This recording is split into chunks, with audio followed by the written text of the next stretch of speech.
know music theory or something? Music theory? What do you mean, like Bach? No, I mean like music theory. You know, music theory? Oh, you must mean reading sheet music and memorizing stupid Italian words. No thanks. Today we're going to talk about music theory that you didn't know you knew. Did you ever wonder why G, C, and D are the holy trinity of beginner guitar chords? No, it's not because your first guitar teacher was lazy. That's the 1-4-5 chord progression. This is the major scale, which you know.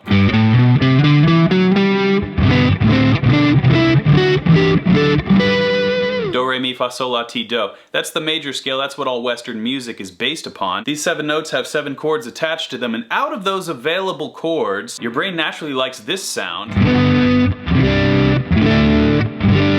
Because the 1 chord feels like home, the 4 chord feels like a departure, the 5 chord creates tension, and the 1 chord resolves it.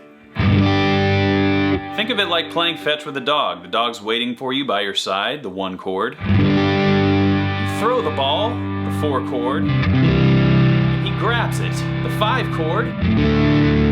Brings it on back. Simple, satisfying music theory, and that progression is the foundation of some real classics.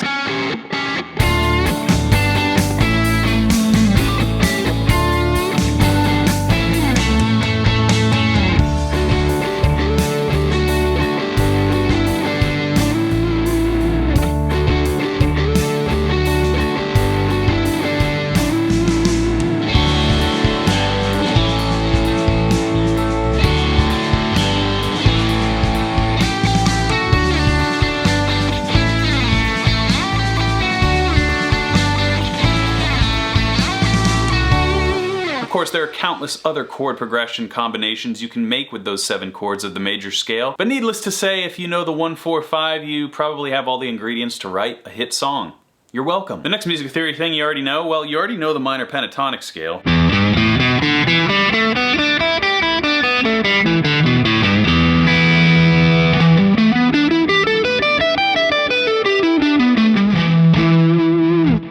The minor pentatonic scale is a place that many guitar players understand, but not all of them can write down on paper, and that doesn't matter. It's about the feel, the sound, the sensation of the pentatonic scale. But what if I told you if you just added 2 more notes, and this 7-note scale that is yielded is called the natural minor scale, or the Aeolian mode? That's right, this minor pentatonic scale is just a simpler version of the natural minor scale. Minor pentatonic scale simply removes 2 notes so you don't have to think as hard, but you still get that minor color that we all know and love. Let's hear the difference back to back between minor pentatonic and natural minor, or that Aeolian mode.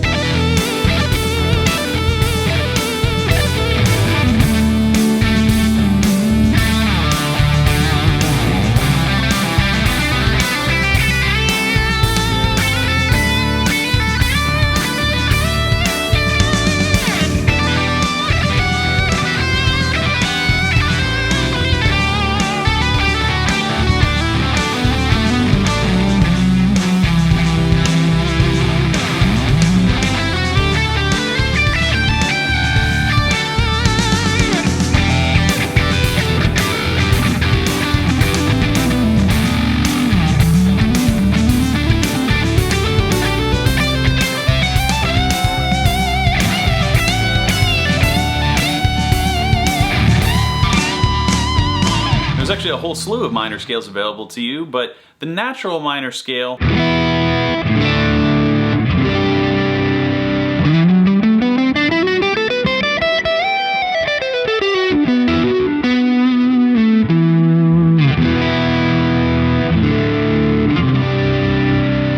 natural minor right next to the minor pentatonic scale. That is your bread and butter for most of the solos you probably learned. You just didn't realize you were using those natural minor notes. Moving on to the next music theory thing you didn't realize that you knew. Why do bends sound so good? Science, my friend. When you bend a note, you're sneaking in a chromatic passing tone. Your ear hears those notes even if you're not picking them, those chromatic in-between notes. That's why a well-placed bend can make your guitar solo sing, or if you're feeling a little emotional, cry.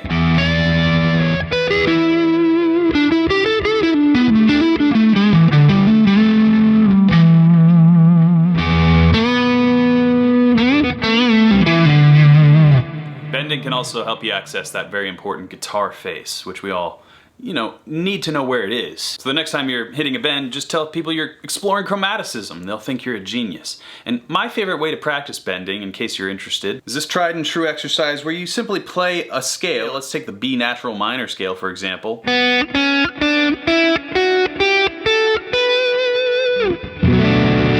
we simply bend that entire scale from the previous chord tone. We'll find the octave here, B. We'll go down to this previous interval, the flat 7, and we'll bend up to that next interval, B. And this will help you in a bunch of different ways because you're gonna not only train your ear for what the scale sounds like, but you're practicing your bending, you're also figuring out your muscle memory for these different intervals on the guitar.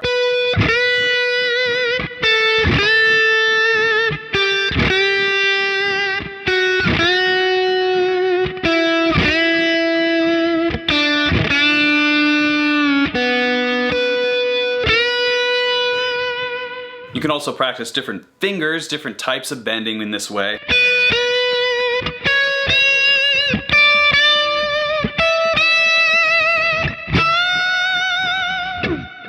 Different fingers, different types of bends. This will translate to your guitar playing and make you a better player, I assure you. Power chords. Well, they're barely even chords, aren't they? They're just two notes, and neither note really has an identifying quality. That's why power chords can be used in either a major or happy context or a sad minor context. Power chords are versatile. The chord that's the foundation of all music, the triad, has 3 notes, a root, a third, and a fifth. Power chords, just 2 notes, a root and a fifth. That's why power chords always just sound mean. They're neutral, but they lean mean. But they're kind of the Swiss Army knife of guitar playing. Just lock your hand in this position and start riffing.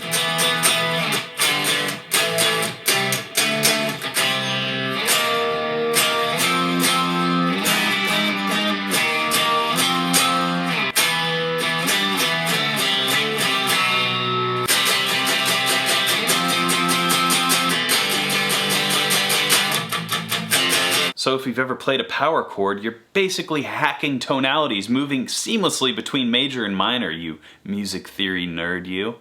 Let's move on to another piece of music theory you didn't know you knew. Quickfire modes talk. I know modes scare everybody. They're frightening things about music. But modes, it's just the major scale. Each one of those notes has its own mode, and each mode sounds a little different. Modes are just the major scale starting on different notes, like C major, starting on D. It's the same notes, we're just starting in a different place, and what really gives the modes their flavor are the chords underneath. So when you're talking about modes, you're really talking about what chord you're playing over. Because a 1-4-5, like we know and love, we are not going to play D Dorian just because the notes technically work. D Dorian is not going to get any flair out of, because D Dorian sounds like this.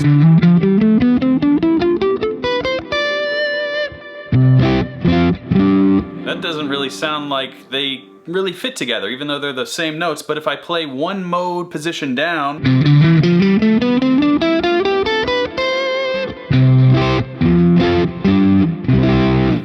how that mode really outlines that chord progression. You discern what mode is applicable based on the chords. And those chords, how many of them?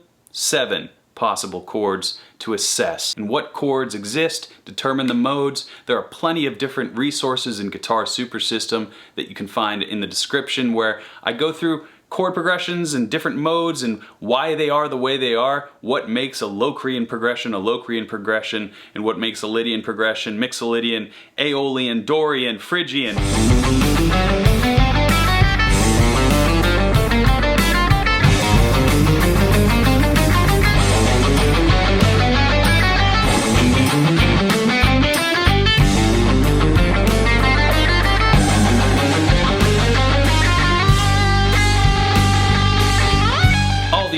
whether you know them or not, are in your ear. And that's the most important thing about guitar is we're the only instrumentalists who really learn a lot by ear and maybe never even look at a piece of music or analyze it in this way.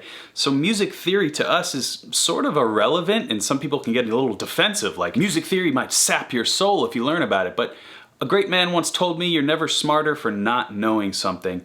So music theory, while it may be daunting if you've never approached it before, can actually be quite fulfilling and open up your musicality in ways that you never thought possible. So I hope you enjoyed this video, a little deep dive in music theory that you didn't know you knew. And until next time, keep shredding.